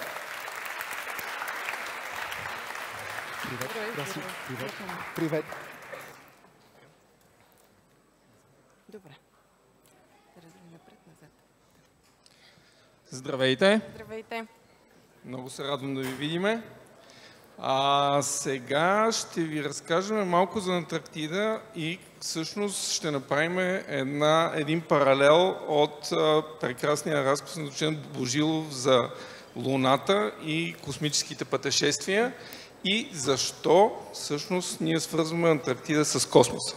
Роси? Да. Точно така. Първо искам да благодаря отново за организаторите на този прекрасен фестивал за възможността отново от Българският антарктически институт да сме при вас и да ви разкажем за Антарктида и всъщност защо е важно да изследваме не само космоса, ами и Антарктида и каква е връзката между тези две места. Защо Антарктида? Както много от вас знаят, Антарктида това е едно от най-студените места нашата планета. Едно от най-сухите и същевременно най-чисти места. На Антарктида липсват водни изпарения. Атмосферният слой е изключително тънък. Но същевременно това прави атмосферата стабилна и подходяща за инсталиране на телескопи.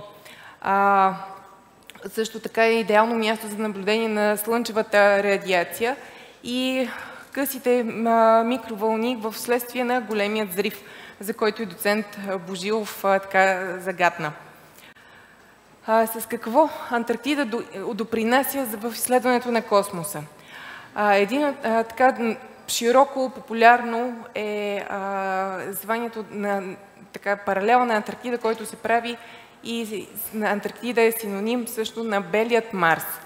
На Антарктида условията са изключително подходящи за изследване на космоса, за изследване на други космически обекти на планетата Марс. Температурите са много близки до тези на Марс. И има възможност да се изпитат някои както физични, така и физиологични предизвикателства по време на космическите мисии. С две думи казвам накратко, тези, които поради някаква причина не искат да участват в космически мисии и да каснат на Луната или на Марс, могат да изследват космоса от леденият континент. И въпрос към вас. Коя е най-ниската измерена температура на Земята? Има ли за отговор А? Има ли предположения? Отговор Б? Отговор В? Добре. А за отговор Г? Така. И така. Правилният отговор, мисля, че... И правилният отговор е отговор Б. Минус 89,2 е измерен 1982 година на съветската тогава станция Восток, и това е най-ниско измерената температура с ординарни уреди на Земята. Защо задаваме въпроса за температурата? Много просто. На средната температура, която предполагаме, че има на Марс, е около минус 65-66 градуса.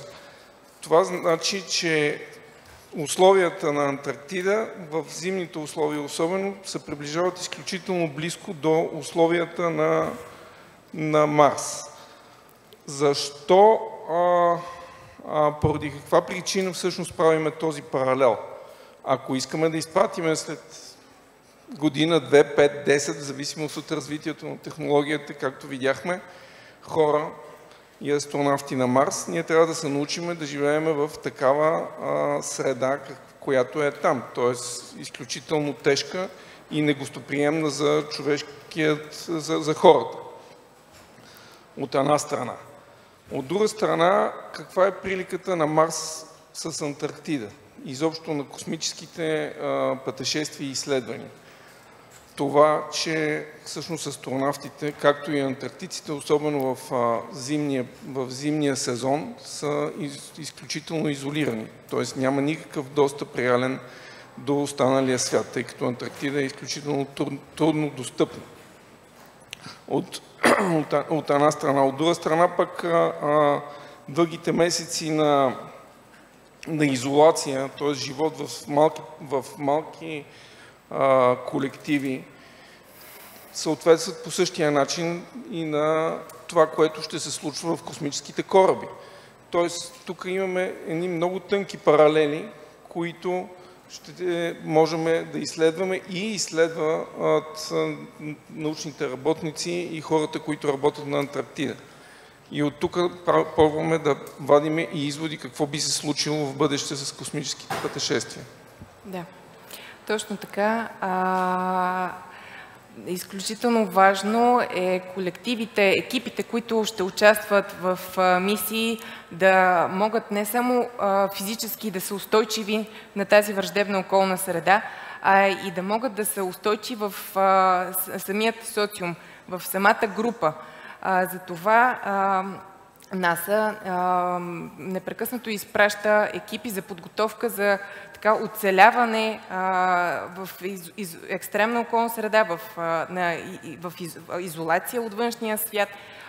Освен това, изпраща екипи, които да тестват приземяване на друга планета, като приземяване върху ледена повърхност, така че да се използват да не се използва спирачки, а да се използва само мощността на двигателя и кормилата. Следващ въпрос към вас. Да видим дали сте внимавали по време на този фестивал и на предните издания. Коя е най-голямата опасност при полет в космоса? За отговор А. Липса на интернет. Среща с Алф. Добре. Живот в изолация. Има ли вдигнати ръце? Добре. Среща с друг космически кораб. Мисля, че отново децата в публиката са изключително умни и познаха верният отговор. Да, това е живот в изолация. Като говорим за живота в изолация, всъщност той има няколко аспекта. От една страна, да, липсата на комуникация с външния свят. От друга страна пък за задоволяването на чисто физиологическите нужди на хората трябва да бъдат осигурени по някакъв начин. Преди малко на презентацията на доцент Божилов пак беше споменато за производството евентуално на зеленчуци и хранителни продукти в такава враждебна страна. В Антарктика такива опити се правят от преди няколко години и те са доста успешни. Даже на нашата база имахме такъв португалски проект, в който в изкуствена среда, само с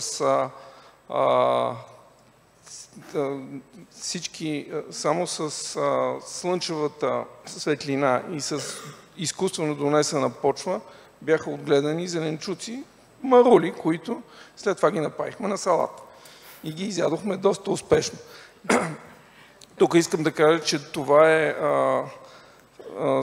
този тип експерименти за Антарктида са важни, но също са и доста под зоркото око на Комитета за опазване на околната среда, защото можем да привнесем чужди видове в Антарктида, което всъщност ще бъде проблем. От друга страна пък, говорейки за живота в изолация, говориме за живот без слънчева светлина, както е зимата на Антарктида, т.е. ние имаме там едни 4 месеца, в които няма практическа слънчева светлина, особено в полярните области. Хората са затворени и контактуват в един много затворен кръг, т.е. екипи от между 12 до 30 човека живеят заедно в продължение на 6 месеца, без да има допир с други съобщества. И разбира се, такива неща, които се изследват от психологическа гледна точка, по какъв начин влияе липсата на комуникация с семейството, с близките, липсата на комуникация с външния свят. Разбира се, нещата много са се променили с годините, защото интернета, същия интернет стъпи и на Антарктида, така че там е малко по-лесно вече в това отношение, но независимо от това, това е нещо, което седи на дневен ред. Тук искам да спомена, че имаме един много сериозен проект между Европейската космическа агенция и Европейския полярен борд за зимуващите хора и за изследване на психологическото влияние на този тип живот в изолирани среди. Роси? Да. С две думи разбрахте, че континентът Антарктида представлява и носи изключително висок научно-изследователски потенциал. И за провеждането на най-разнообразни изследвания от областта на астрономия, астрофизика, сейзмология, атмосферни науки и науки, които са свързани с изследването на човека. Така, мястото е необикновено и изключително подходящо за наблюдение на космоса. И така, следващ въпрос към вас. С какво Антарктида помага в изследването на космоса? С кое от изброените? Отговор А. Близо 6 месеца е тъмно. Отговор Б. Липса на дървесна растителност. Отговор В. Вижда се полярното сияние. И отговор Г. Ясно небе за наблюдения с телескопи. За отговор А има ли вдигнати ръце? Не. Отговор Б. Добре, отговор В. Няма. И отговор Г. Чудесно. Ясно небе за наблюдение с телескопи. Да. Връщам се пак към предишната презентация. Да. Нашата база се намира на остров Ливингстън, който е на Южно-Шетландските острови, който всъщност е в периферията. Много често получаваме въпроси от колеги. Можем ли да видим звездите от нашата база? Да, един път годишно, тъй като облаците и влагата на острова не позволяват практически да направим оптически наблюдения на космоса. За разлика от нашата база, в центъра на Антарктида не е така. Роси преди малко спомена за атмосферата, за липсата на влага. Ясното небе е 95-6% на годишна база. Да, има ветрове, но те не са постоянни и не са толкова силни, както по периферията на Антарктида. Това позволява всъщност да бъдат изградени да бъдат изградени 6 много сериозни телескопа, които са от Южния полюс и на най-високите части на Антарктическия континент, те наречените ДОМ, което превода всъщност те така са кръстени, защото това е дигитален оптичен модел. Място, където може да гледаме в космоса. И в програмите на колегите от страните, които работят в центъра на Антарктида, това е заложено и то ще продължава да се развива много, много сериозно, защото наистина резултатите са огромни. Да. Още повече. Антарктида е най-доброто място за търсене на метеорити. Метеоритите са лесно откриваеми на Антарктида, тъй като тези големи или по-малки по размер черни парчета скала са много лесно откриваеми върху бялата пелена. Бяла снежна пелена, разбира се. Антарктида е пустиня, суха пустиня, където ерозията доста е ограничена, и което позволява да се запазят метеоритите в своята цялост. Поради тази причина се организират ежегодно малки експедиции, които са за търсене на метеорити и откриване на тези изключително важни носители на информация от космоса. Има международна организация за търсене на метеорити. Ето тук на тази карта съм ви показал няколко места. Те са в южната част на Антарктида. Това са един вид полеви лагери в близост до станцията Макмърдо, на които учени разполагат своята техника, апаратура, отбелязват места, които са подходящи за търсене за лов на метеорити. Но на континента Антарктида, освен лед, има ли и други, има ли места, на които повърхността е суха, няма лед, няма сняг? Какво мислите? Какво е вашето мнение? Да, правилно. Точно така, така. Има.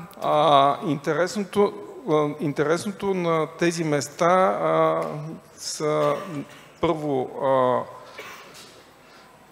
има такива места в самата Антарктида, в самия континент. И това са тъй наречените сухи долини около станцията Макмърдо, които са на сравнително високо ниво, но там по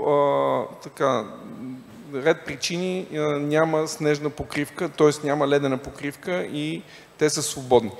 Защо тези места са интересни?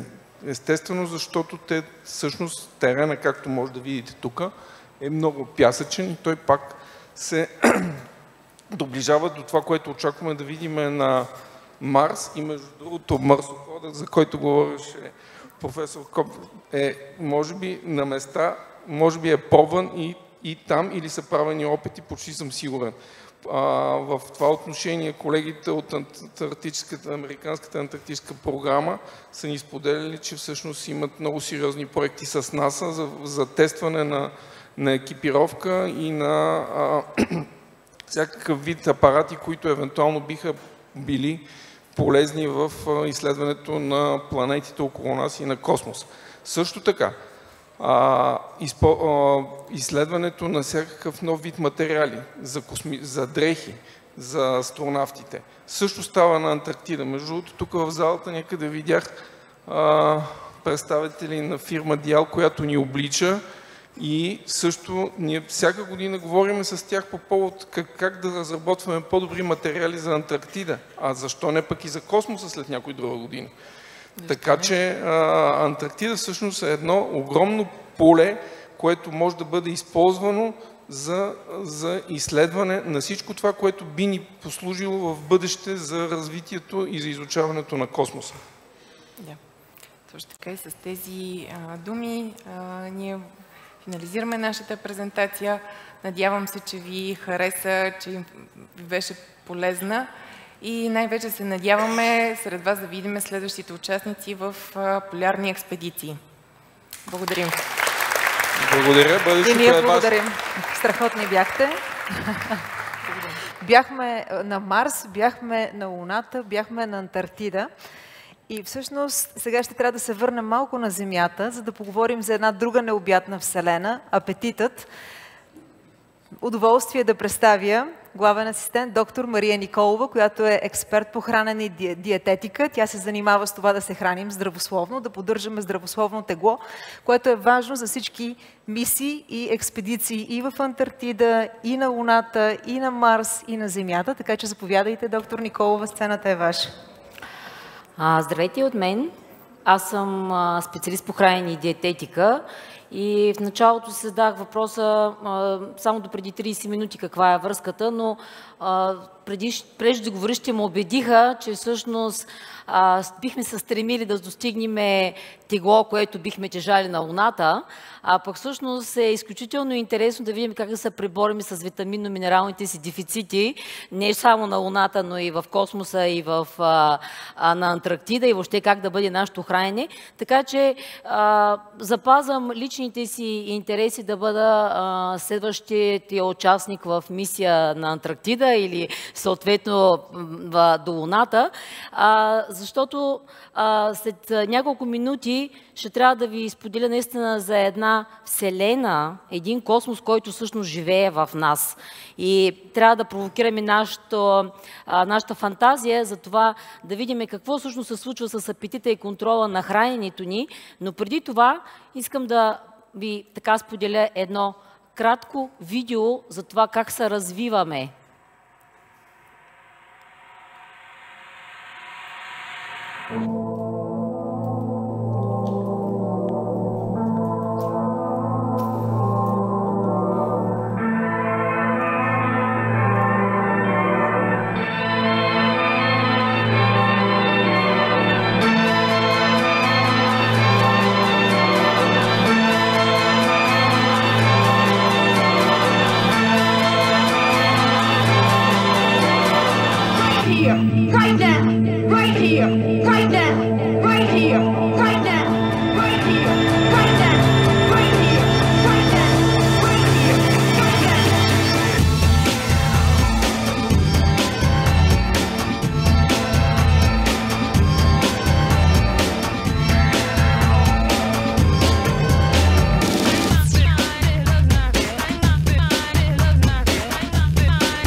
милиони години еволюция и в крайна сметка се достига до така наречения, както ние го наричаме в науката, Homo obesus.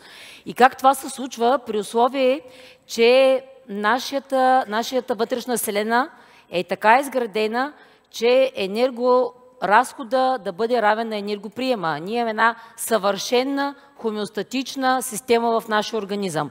Теоретично ние трябва да запазиме завинаги, да се запазиме здрави, стройни и добре изглеждащи, но всъщност не само клипа, но и ежедневната ми практика и науката, която стои за тази приложна наука, хранене, диететика и въобще ендокринология и прочие, показва, че всъщност някъде нещо се чупи, някъде нещо се бърка.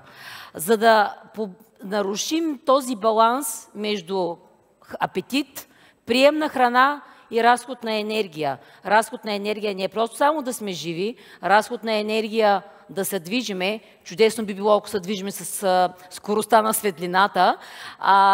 Разход на енергия да храносмиламе и разход на енергия да растем, да се развиваме, да сме здрави. Всъщност, имаме няколко основни нива в нашата вселена, апетит и контрол на нашия енергоразход, които спомагат за този баланс или поне физиологично би трябвало той така да се случва. Много от нас, и аз включително, години наред смятахме, че нашата физиология е устроена така, че ние да се предпазваме от това да трупаме тегло. Напротив, нашата енергия е устроена така, нашата система, нашата физиология е устроена така, че видиш ли ти да се предпазим от глад и от изчезване. И всъщност нещо, което е било изключително благоприятно в годините назад, и то бих казала не повече от 100 години назад, в нашия съвременен свят се оказва изключително неблагоприятно, тъй като ние имаме много сигнали изкушаващи, много сигнали от околната среда, които нарушават тая финна регулация, тая финна система и тая финна регулация на нашата енергия в нас. Удоволствие от хранене, удоволствие от изкушаващи вкусни храни, имаме нужда да се успокояваме, имаме нужда като космонавтите или хората, които живеят в изолация, да почувстват добро настроение. Това от една страна, т.е. имаме постоянни едни хедонистични сигнали, увеличаващо нашето желание за хранене, забележете естествено на вредни храни. И от друга страна имаме страшно много други сигнали от околната среда, свързани с това да гледаме екрани, свързани с това да не се движиме, свързани с това да не спим достатъчно, свързани с това да сме постоянно подложени на стрес, защото средата от нас е много изискваща и в крайна сметка тези външни въздействия развяват флага, развяват тая изключително финна вселена в нас, която се определя от няколко основни групи хормони, молекули, които се отделят от масната маса, отделят се от нашия стомашно-чревен тракт, говорят си с центъра. Центъра е Слънцето, именно нашия мозък, а на всичкото отгоре имаме и нещо, което е базално. Нашите гени, а на всичкото отгоре имаме и допълнителни стимули, бихме могли да имаме от околната среда, които са свързани с прием на определени медикаменти или определени заболявания, които в крайна сметка могат да нарушат нашата звездна карта. Това е звездната карта на контрола на апетита и звездната карта на контрола на нашия енергоразход. Какво се случва в нашата вселена, в вселената вътре в нас, контрол на апетита? Имаме няколко групи сигнали, които могат да променят тая вселена. На първо място, това са дълготрайните сигнали в нашия организъм, които подават информация към Слънцето, към нашата централна нервна система, че видиш ли имаме много резерви в нашия организъм, имаме много масна маса. Това е един хормон, който е открит само преди 30 години. Той се нарича лептин. И той казва на кораба майка, на централата, видиш ли, има достатъчно енергия. Спирай да приемаш храна. Това обаче е дългосрочен контрол на нашия апетит. Може ли промяната на лептина да промени размера на нашата порции? Аз нямам тук АБВ. Как мислите? Ако промениме нивото на този хормон лептин, може ли да ядеме по-малко веднага? Може ли да ядеме по-малки порции храна? Да, не? Не. Всъщност, нивото на хормона лептин в никакъв случай не променя нивото на нашия апетит мигновено. Това е един дългосрочен контрол на апетита. За радост обаче, или за жалост, имаме много други наброй молекули, които се, ето тук в тая част се отделят от нашия стомашно-чревен тракт, от нашия дуоденум, от тънките ни черва, отделят се от нашия стомах, отделят се от нашето дебело черво, които казват на нашето слънце, на нашата централна нервна система: гладен си или достатъчно се нахранил, престани да се храниш. Как мислите, кои са повечето стимули? Тези, които накарат да се храним, или тези, които ни карат да спрем да се храниме? Защото са изброени, много са хормоните. Кои са повечето хормони? Повечето хормони са тези, които ни казват: спри да се храниш. Всъщност имаме един основен хормон за краткосрочния глад и той се нарича грелин. И грелина се отделя от нашия стомах, когато сме гладни. И той казва директно на мозъка: започвай да пускаш сигнали на човека да започне да се храни, да увеличи неговия апетит. Почти всички хормони, които се отделят в деванистопръсника, в тънкото черво, в дебелото черво, всъщност те си говорят помежду си и дават информация към нашата централна нервна система, че храната е пристигнала, че ние трябва да преставим да се храниме. Един съвет, практически не мога, защото аз съм диетолог, не мога да ни дам един практически съвет. Хранете се редовно, защото когато се храним редовно, тези хормони са в баланс и всъщност не се прехранваме.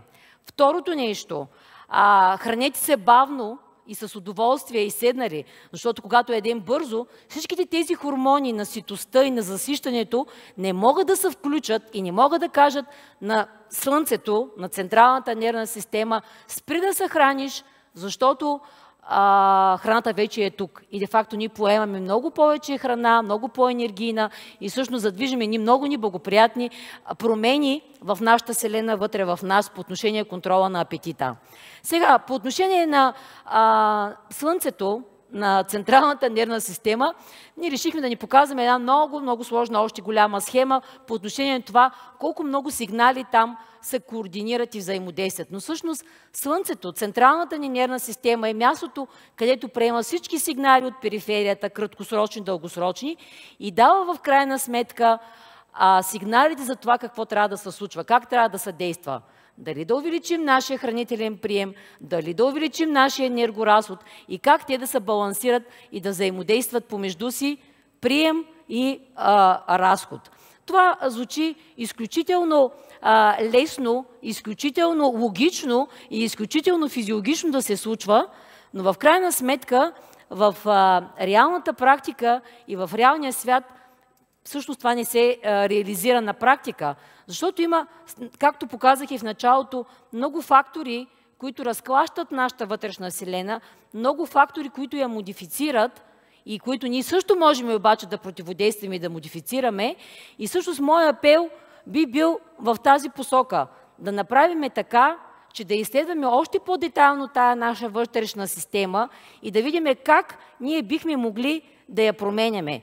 Много знаеме по отношение на чистата биология на хормоните, много знаеме по отношение на невроните, които контролират чистата биология по отношение апетита, чистата биология по отношение нашия енергоразход.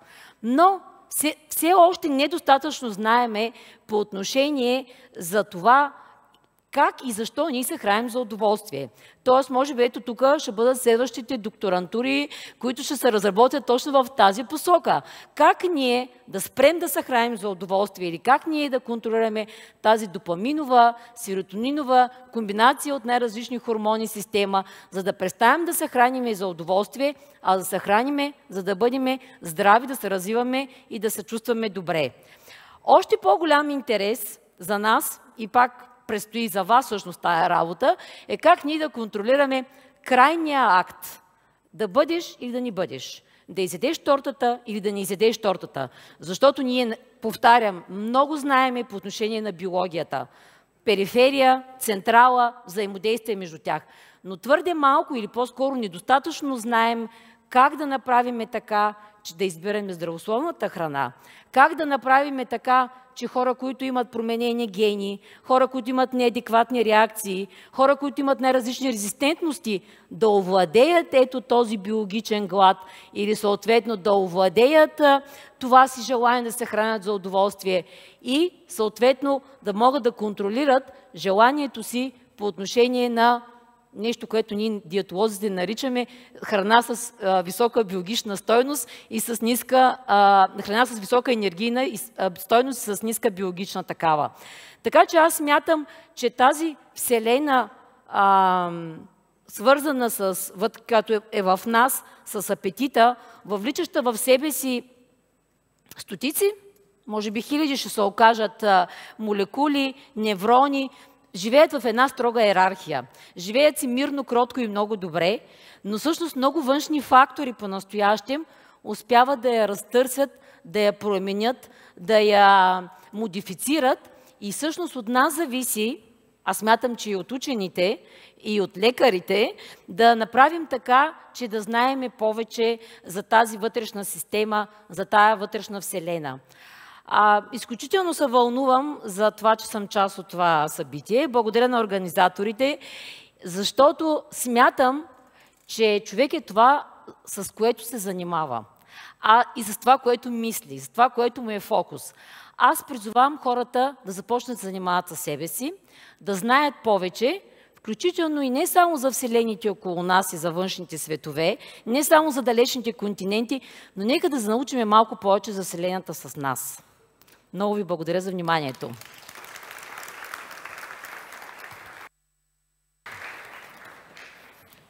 Благодарим много на доктор Мария Николова за тази вдъхновяваща и много практическа важна презентация. Сигурен съм, че астронавтите също могат да разкажат много за техният начин на изхранване в космоса. Сега, приятели, минаваме в обедна почивка. След апетита, време е да обърнем внимание и на нас. Заповядайте в 1 часа за следващата част от нашите вдъхновяващи лекции. Приятно обядване!